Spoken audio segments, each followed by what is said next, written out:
terkait dengan tambang rakyat. Aceh Timur merupakan salah satu penyuplai sumur atau tambang minyak rakyat yang paling banyak. Data awal pertama kami berikan itu 976, kemudian akan menyusul tambahan baru yang titik koordinatnya diusulkan oleh teman-teman koperasi.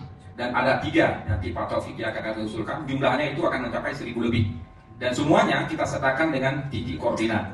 Dan kami juga sudah membentuk, mengaktifkan kembali badan usaha milik pemerintah, yaitu PT Atem. PT Atem nanti akan melakukan penggandingan dengan beberapa investor yang akan masuk untuk melakukan eksploitasi terkait sumur minyak ini. Dan sumur minyak Aceh Timur ini merupakan pendapatan ekonomi baru, termasuk untuk para mantan kombatan relawan Aceh Merdeka. Karena dalam satu sumur itu bisa menampung sekitar 25 sampai dengan 30 tenaga kerja. Dan ini juga mohon prosesnya dipercepat. Kemarin saat koordinasi kita dengan Kementerian SDM yang dipimpin oleh Mekti Bahlil, akan ada rapat lanjutan terkait dengan teknis. Ini harus kita tagih Pak Taufik.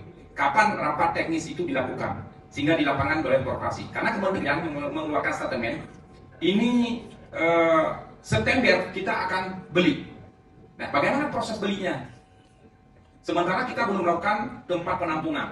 Jualnya wajib ke Pertamina. Kapan itu akan dimulai? Regulasinya belum disampaikan dalam bentuk petunjuk teknis oleh Kementerian SDM. Nah, kalau petunjuk teknisnya sudah turun, kita akan go on terkait dengan eksploitasi sumur. Dan ini akan menjadi pendapatan baru dari sektor minyak di Aceh Timur. Karena jumlah ICP dibeli oleh Pertamina itu cukup sampai dengan 80%.